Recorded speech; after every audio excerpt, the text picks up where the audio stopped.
The wrench slipped from my greasy fingers as I heard my wife's voice drift down from the apartment above my garage.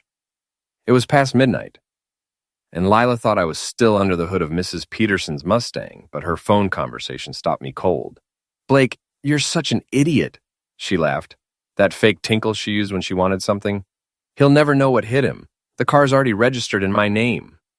My name is Jack Morrison, and I've been fixing cars in this coastal Massachusetts town for 23 years. I married Lila 15 years ago when she was a secretary at the real estate office, and I was stupid enough to think her ambition was attractive. Now she's the top agent at Avery & Associates, driving around in designer clothes, while I still smell like motor oil at dinner. I wiped my hands on my coveralls and climbed the narrow stairs to our apartment. The place was small but clean, with Lila's real estate awards covering one wall like some kind of shrine to her success. She was in the bedroom, door closed, but I could still hear her. "Tomorrow night at the marina, same time, and Blake, wear something nice. We're celebrating." My phone buzzed with a bank alert. I glanced at the screen and felt my stomach drop. Our joint savings account showed a balance of $12.37. Yesterday, it had $43,000. The bedroom door opened, and Lila emerged, already in her silk pajamas, looking like she'd just won the lottery. Her blonde hair was perfectly styled even at this hour, and her makeup was still flawless. She'd always been beautiful, but lately there was something cold about her beauty, like looking at a magazine cover. "You're up late," she said, not meeting my eyes. "Where's our money, Leila?" She shrugged, walking to the kitchen and pouring herself a glass of wine. "What money?" $43,000 disappeared from our savings today. "Oh, that." She took a sip and smiled. "I bought a car. Without telling me? It's my money, Jack. I earned it. You can't prove I took anything that wasn't mine." The casual cruelty in her voice hit me like a punch. "We're married. That was our money. Our emergency fund." "Emergency fund?" She laughed. "The only emergency is being married to a grease monkey who thinks he deserves half of everything I've worked for." I stared at her, this woman I'd shared a bed with for 15 years, and realized I was looking at a stranger. "What car did you buy?" "A BMW X5, fully loaded. Blake helped me pick it out." Blake, the name from her phone call. "Who's Blake?" "My personal trainer. You'd like him. He's everything you're not." The apartment felt smaller suddenly, like the walls were closing in. Our daughter Emma's graduation photo sat on the counter, smiling in her cap and gown. She was 17 now, a senior in high school, and she'd been distant lately. Cold, just like her mother. "I'm registering the car tomorrow," Lila continued. "The paperwork will show I bought it with my commission money. Good luck proving otherwise." She was right, and we both knew it. Lila was smart, calculating. She'd covered her tracks. But she'd made one mistake. She'd underestimated me. I spent the rest of the night in the garage, not working on cars, but thinking. By morning, I had a plan. The next day, I did something I'd never done in 23 years of marriage. I called in sick and followed my wife. Lila left the apartment at 9, dressed in a tight black dress that cost more than most people's rent. She drove her old Honda to the BMW dealership, where a sleek silver X5 was waiting for her. I watched from across the street as she signed papers and handed over what looked like a cashier's check. The moment she drove off the lot, I walked into the dealership. "That BMW that just left," I told the salesman, a thin guy with nervous eyes. "My wife bought it with stolen money." His face went white. "Sir, I don't understand. She emptied our joint account without permission. That's felony theft in Massachusetts." I pulled out my phone and showed him the bank alert. "I'm filing a police report today. You might want to hold off on processing that paperwork." I left the dealership and drove straight to the police station. Officer Torres, a guy I'd known since high school, took my statement with a sympathetic frown. "Jack, this is messy. Domestic disputes always are. It's not domestic, it's theft. She took money from a joint account and bought a car without my knowledge or consent. But you're married. Doesn't matter. Joint account means both parties have to agree to major expenditures. She stole $43,000. Torres sighed. "I'll make some calls." 2 hours later, Lila was pulled over in her new BMW and brought in for questioning. I wasn't there to see it, but Mrs. Gerson, our nosy neighbor, called to tell me all about it. "Jack, dear, there were police cars everywhere. Lila was screaming about harassment and threatening to sue everyone. It was quite the spectacle." By evening, the whole town was talking. Lila came home furious. Her perfect composure finally cracked. "You son of a witch," she snarled. "You've called the cops on me. You stole our money. I earned that money. We earned it. Together. That's what marriage means." She threw her purse at me, missing by inches. "You're pathetic. A pathetic little man who can't stand that his wife is successful. Successful thieves usually end up in jail. Nothing's going to happen to me, Jack. I have friends, connections. You're just a mechanic. Nobody cares what you think." She was probably right about that, too. Lila had spent years building relationships with the wealthy families in town, the country club crowd, the people who mattered. I fixed their cars, but she sold their houses. Guess which one of us they'd believe. That night, I lay in bed listening to Lila on the phone with someone, probably Blake, whispering about taking care of the problem. I stared at the ceiling and realized my marriage was over. The only question now is how much it was going to cost me. The next morning, I found out. I woke up to find Lila already gone, and a note on the kitchen counter. "Gone to yoga retreat, back Sunday, don't wait up." Yoga retreat, right. I called Dan Murphy, my oldest friend and the owner of Murphy's Bar down by the marina. Dan was an ex-cop who'd seen every kind of human ugliness and wasn't easily shocked. "Jack, you sound like heck. I need a favor. Can you watch the garage for a few hours?" "Sure. What's going on?" "I need to follow my wife to her yoga retreat." Dan was quiet for a moment. "You sure you want to know?" "I'm sure." The address Lila had written on our calendar led me to the Seaside Motel, a rundown place that rented rooms by the hour. I parked across the street and waited. At 2 o'clock, a red Camaro pulled up. The driver was everything I wasn't. Tall, tan, muscular, with the kind of perfect hair that comes from spending more on styling products than I made in a week. He had to be Blake. 10 minutes later, Lila's Honda pulled in beside the Camaro. She got out wearing yoga pants and a sports bra, looking around nervously before hurrying to room 12. I sat in my truck for an hour, watching the closed door and feeling something die inside my chest.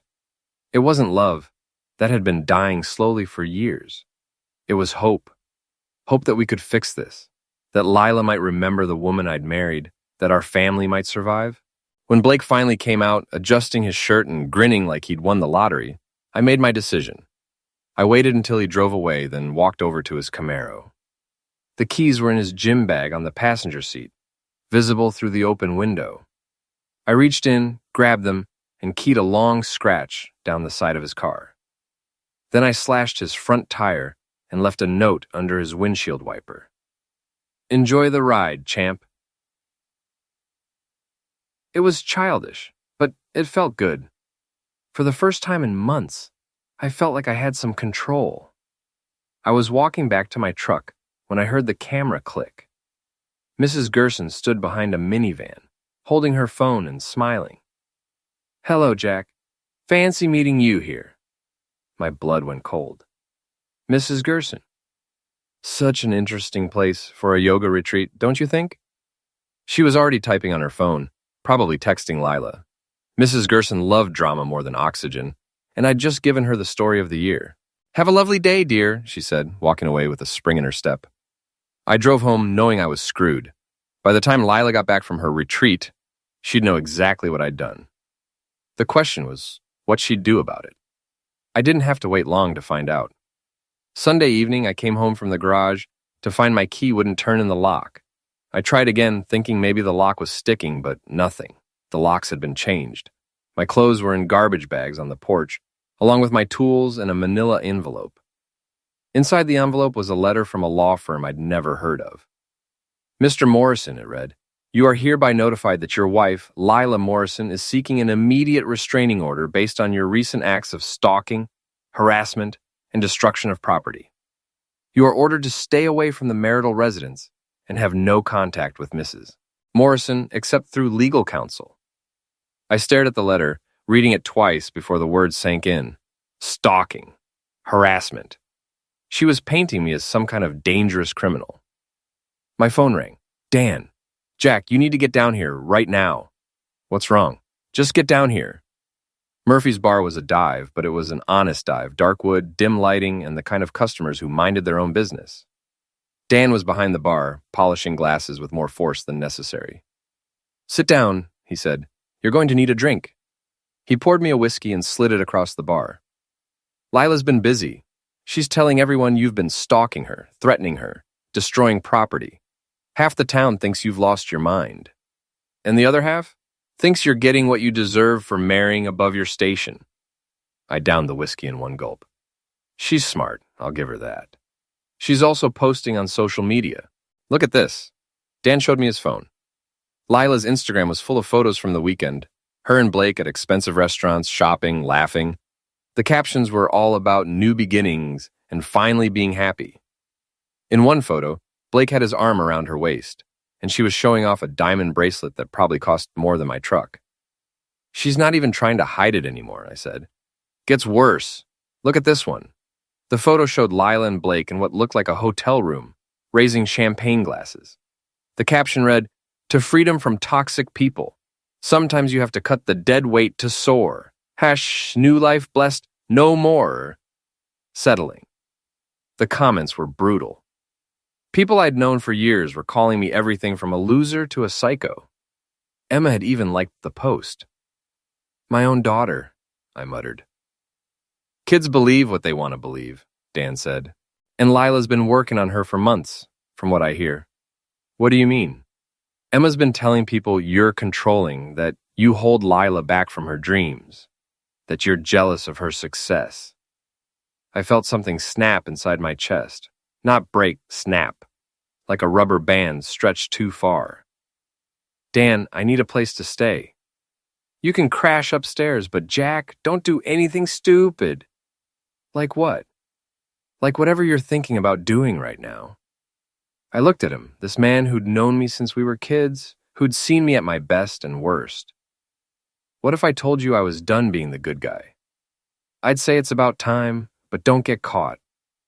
That night, lying on a cot above Murphy's bar, I stared at the ceiling and planned my revenge. Lila wanted to play games, fine, but she'd picked the wrong opponent.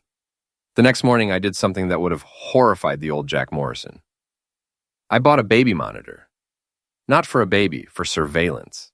The kind with Bluetooth connectivity that you could hide in a car and listen to from your phone. Completely legal, since it was still technically my car, too.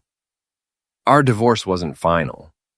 I waited until Lila left for work, then used my spare key to get into her Honda.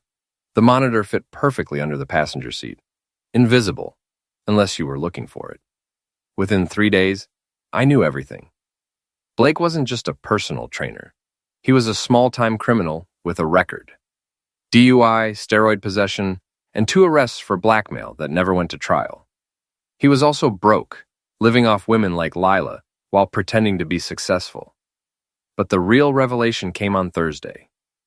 "I can't keep doing this." Lila's voice crackled through my phone as I sat in the garage, pretending to work on a carburetor. "Jack's getting suspicious, and that restraining order won't hold forever." "Relax, babe." Blake's voice was smooth, confident. "We stick to the plan. You divorce him, take half his business, and we're set. Half his business is worth maybe $50,000. That's nothing. It's a start. Plus, you got that other thing going." "What other thing?" "Come on, Lila.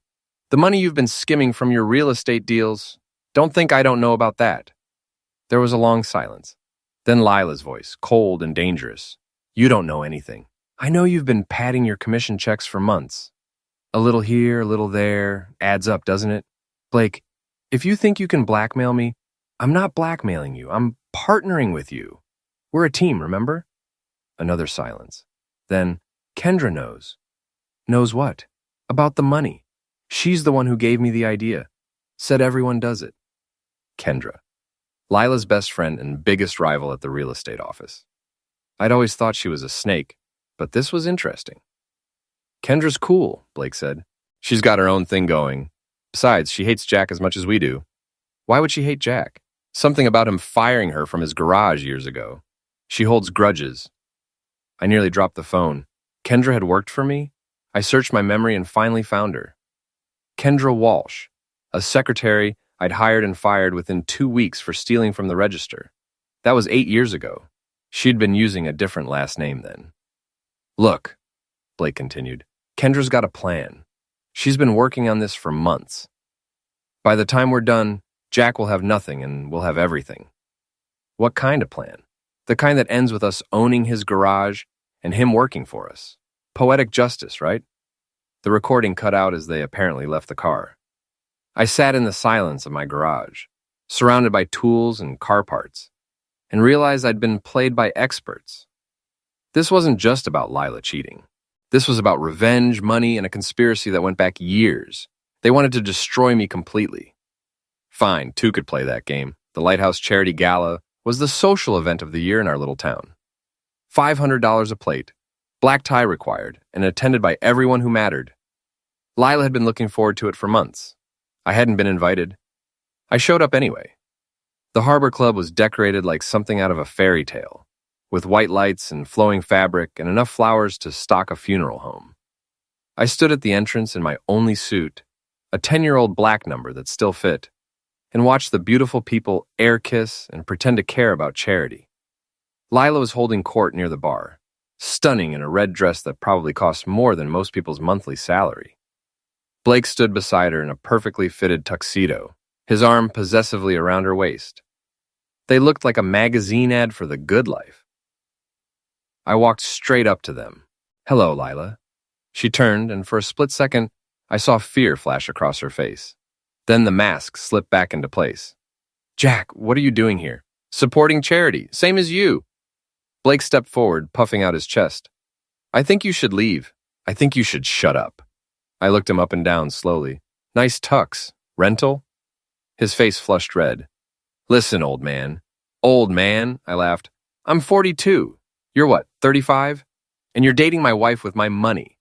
How's that feel, champ?" The conversation around us had stopped. People were staring, some holding up phones to record. Perfect. "Jack, please," Lila whispered. "You're embarrassing yourself." "Am I? Let me tell you what's embarrassing." I raised my voice so everyone could hear.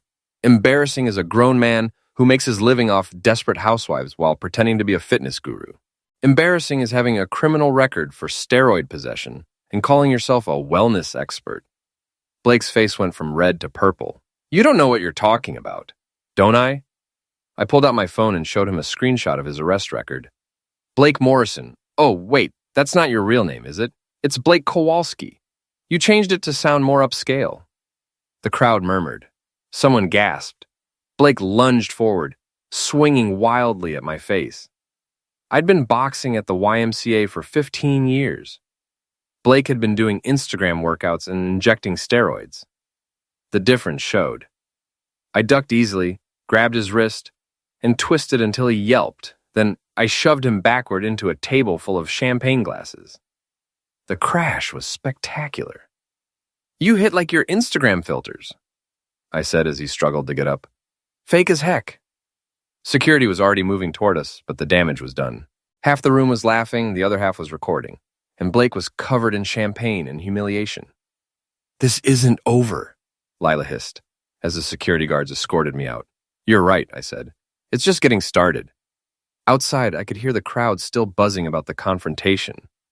My phone was already pinging with notifications as the videos went viral on social media. For the first time in months, I smiled. The envelope appeared under my door at Murphy's Bar 3 days after the gala incident. No return address, just my name written in block letters.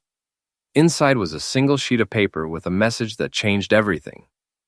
"You're looking in the wrong place. Kendra's the real snake. Check the lake house records." I stared at the note, turning it over in my hands. The paper was expensive, the kind used for wedding invitations or legal documents. The handwriting was careful, deliberate, like someone trying to disguise their natural style. "Dan," I called downstairs, "I need to use your computer." The lake house records were public information, available through the county assessor's website. It took me an hour to find what I was looking for, but when I did, the pieces started falling into place. Kendra Walsh, now Kendra Hartley after her divorce, had purchased a lakefront property 6 months ago. The purchase price was $300,000, paid in cash. For someone making a real estate agent's salary, that was a lot of liquid assets. But the really interesting part was the seller, Morrison Holdings, LLC. Morrison Holdings was a shell company. I'd never heard of it, but the address was familiar. The same building where Lila's real estate office was located. I dug deeper, following a trail of paperwork and corporate filings that painted a picture of systematic fraud. Morrison Holdings had been buying and selling properties for 2 years, always at prices well below market value, always with cash transactions that avoided scrutiny. The pattern was clever. Kendra would identify properties owned by elderly or desperate sellers, convince them to accept lowball offers through Morrison Holdings, then immediately flip the properties to legitimate buyers at market prices. The profits went into offshore accounts that were nearly impossible to trace. But every transaction had been facilitated by the same real estate agent, my wife. Lila wasn't just skimming commissions. She was part of a real estate fraud scheme that had probably netted millions of dollars over 2 years. And according to the corporate filings, Morrison Holdings had recently made an offer to purchase Morrison's Auto Repair, my garage. They weren't just trying to destroy my marriage. They were trying to steal my business. I printed everything and stuffed it into a manila folder. Then I made 3 copies and mailed them to the 3 different addresses: the district attorney's office, the state real estate commission, and the IRS. But I kept 1 copy for myself. It was time to confront the real enemy. Kendra's lake house was exactly what you'd expect from someone spending stolen money: modern, expensive, and tasteless. All glass and steel and sharp angles, like a corporate office building dropped onto a beautiful lakefront lot. I parked in her circular driveway next to a white Mercedes and a familiar red Camaro. Blake's car. This was going to be interesting. The front door was unlocked, which in retrospect should have been my first clue that this was a setup. I walked through a marble foyer into a living room that looked like a furniture showroom. White leather couches, abstract art, and a view of the lake that probably added $50,000 to the property value. Voices drifted from the back deck. I followed them and found myself looking at a scene that would have been funny if it wasn't so pathetic. Lila sat in a lounge chair, still beautiful but looking tired and stressed. Her perfect hair was pulled back in a messy ponytail, and she wasn't wearing makeup. For the first time in years, she looked her age.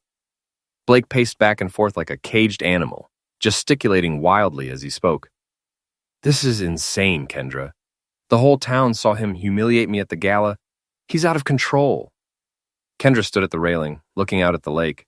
She was a tall woman with sharp features and the kind of aggressive confidence that came from years of fighting for everything she had. When she turned to face Blake, her expression was contemptuous. "You're pathetic," she said. "He's one man, a mechanic. And you can't handle him? He's not just a mechanic. He's what, smart, dangerous?" Kendra laughed.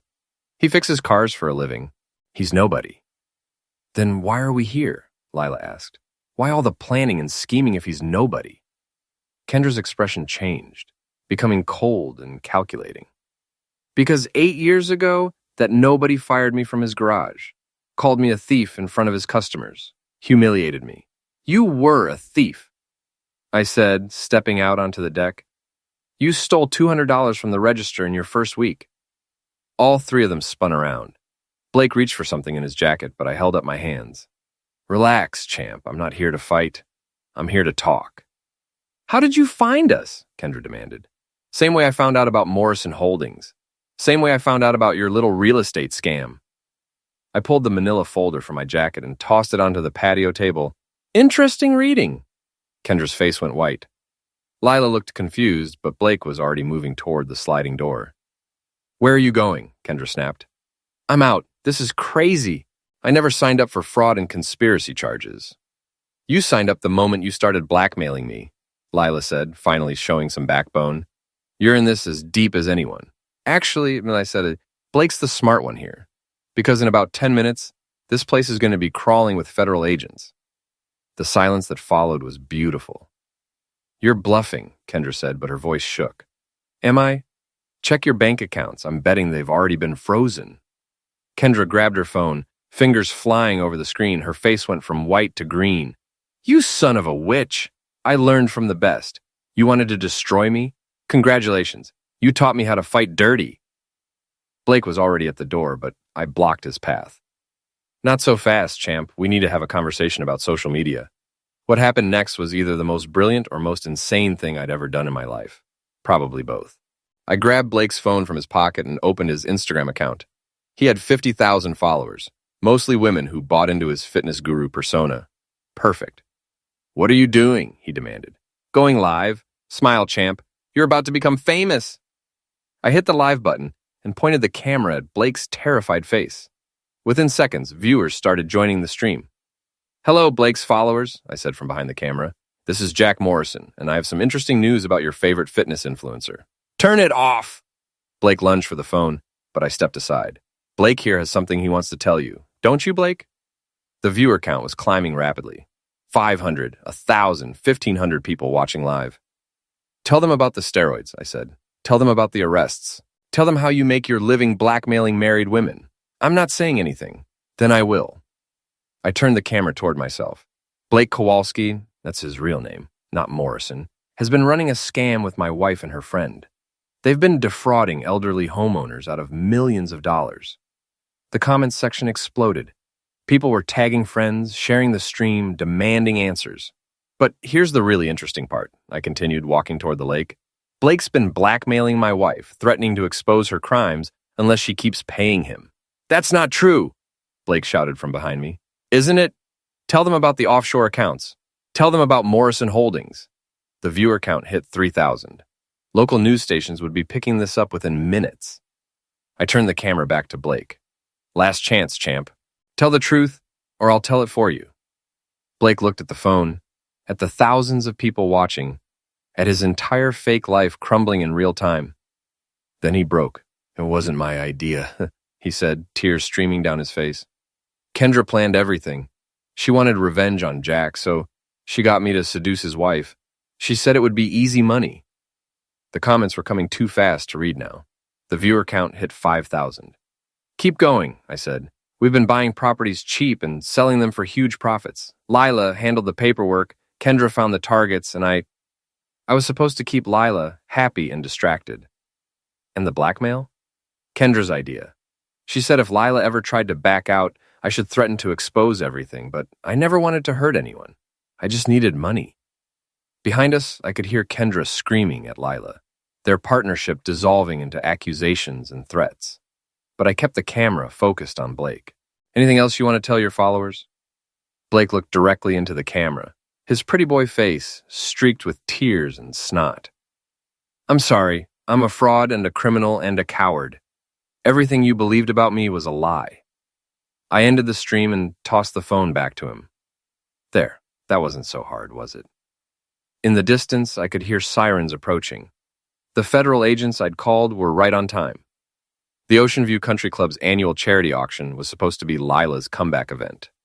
After weeks of scandal and social media humiliation, she was trying to rehabilitate her image with a carefully orchestrated public appearance.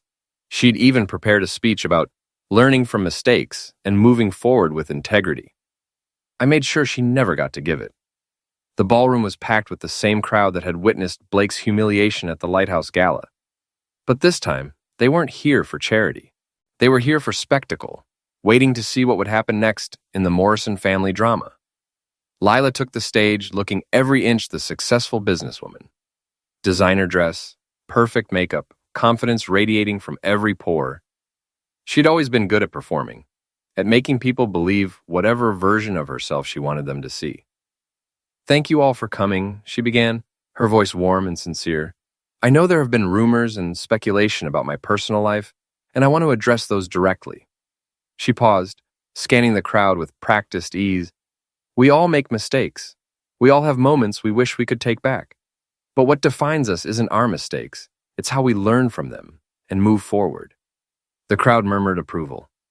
Lila was winning them back with her charm and apparent vulnerability. That's when I stood up. "Before my wife continues," I said, my voice carrying clearly through the ballroom, "I think everyone should know that her bank accounts were frozen this morning by the FBI." The murmur turned into a gasp. Lila's face went white, but she kept her composure. "Jack, please don't what? Don't tell them about the $3 million real estate fraud? Don't mention that you've been stealing from elderly homeowners for 2 years?" I walked toward the stage, pulling out my phone. "Don't show them this?" I held up the phone, displaying a video that had been recorded by one of Blake's Instagram followers during our lake house confrontation. In it, Lila could be clearly heard admitting to her role in the fraud scheme. "The FBI raided her office this morning," I continued. "They seized her computer, her files, and about $200,000 in cash she had hidden in a safety deposit box." Lila tried to speak, but no words came out. For the first time in 15 years, she was speechless. But wait, I said, turning to address the crowd, "There's more." I nodded toward the ballroom entrance, where two men in cheap suits were walking purposefully toward the stage. Behind them, a tow truck was visible through the windows, hooking up to Lila's beam. "Mrs. Morrison," one of the men called out, "you're under arrest for conspiracy to commit fraud, money laundering, and theft."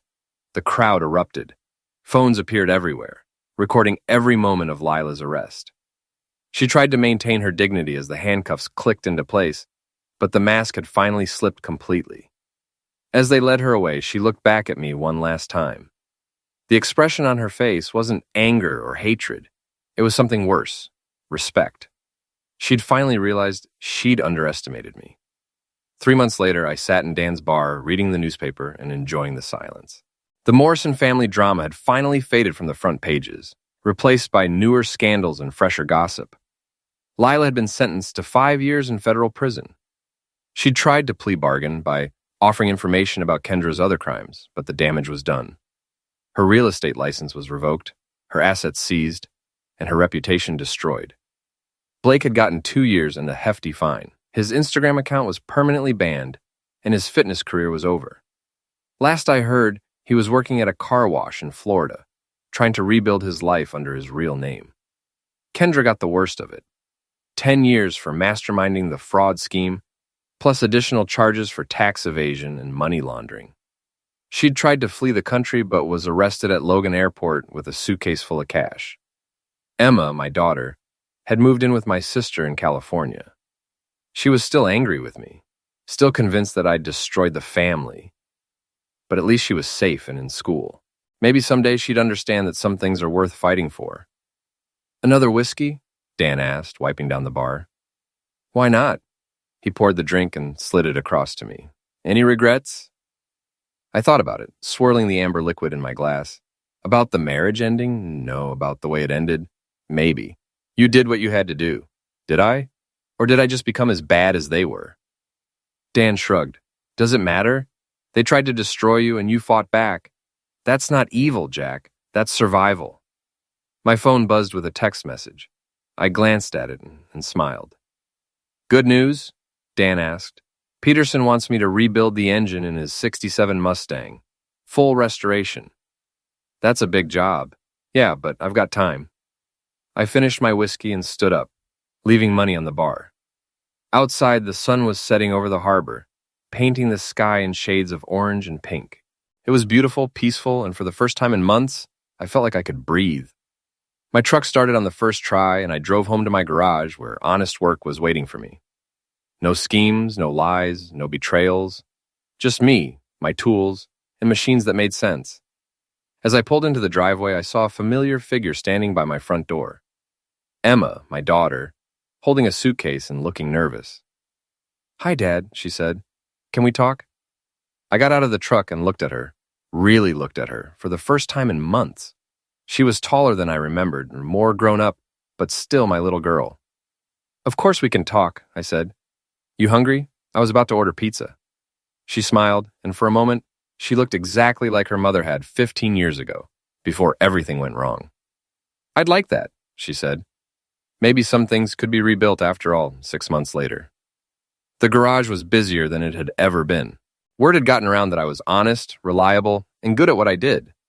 After months of scandal and drama, people seemed to appreciate those qualities. I was under the hood of a Toyota when I heard footsteps on the concrete floor. Jack Morrison? I slid out from under the car and found myself looking at a young woman in an expensive suit. She was pretty, professional, and holding a business card. "I'm Sarah Chen from the District Attorney's Office. I wanted to thank you personally for your cooperation in the Morrison Holdings case." "Just doing my civic duty." "Your testimony helped us recover over $4 million in stolen assets. That money is going back to the victims." "Good." She handed me the business card. "If you ever consider a career change, we could use someone with your investigative skills." I looked at the card and laughed. "Thanks, but I think I'll stick to fixing cars. It's more honest work." After she left, I went back to the Toyota. Emma was working at the front desk, handling appointments and keeping the books. She'd decided to take a gap year before college. Said she wanted to learn the family business. "Dad," she called from the office, "Mrs. Peterson is here for her Mustang." I wiped my hands on a rag and walked over to where the restored '67 Mustang sat, gleaming in the afternoon sun. Every inch of chrome was polished, every surface perfect. It had taken me 4 months to rebuild it completely, but it was worth it. Mrs. Peterson gasped when she saw the car. "Oh my God, Jack, it's beautiful." "She runs as good as she looks." I handed her the keys and watched as she started the engine. It purred like a contented cat. "How much do I owe you?" "We'll call it even. Your husband was good to me when I was starting out. Consider it a favor." She tried to argue, but I waved her off. Some things were more important than money. As the Mustang drove away, I stood in the doorway of my garage and looked around at what I'd built. It wasn't much, just a small business in a small town. But it was mine, earned honestly, built with my own hands, and maintained through hard work and integrity. My phone buzzed with a text from Dan. "Beer tonight, I'm buying." I typed back a "can't. Emma and I are having dinner. Rain check?" "Family first, I get it. See you tomorrow." Family first. Yeah, I was finally learning that lesson. Emma appeared beside me, holding the day's receipts. "We did good today, Dad. We did. Do you ever miss it? The excitement, I mean. All that drama with Mom and Blake and Kendra." I thought about it for a moment, watching the sun set over our quiet little town. "No," I said finally. "I don't miss it at all." And I meant it. I'd had my revenge, fought my war, and won. But the real victory wasn't destroying my enemies. It was rebuilding my life, my relationship with my daughter, and my sense of who I was. I was Jack Morrison. I fixed things. And sometimes, if I was lucky, those things stayed fixed.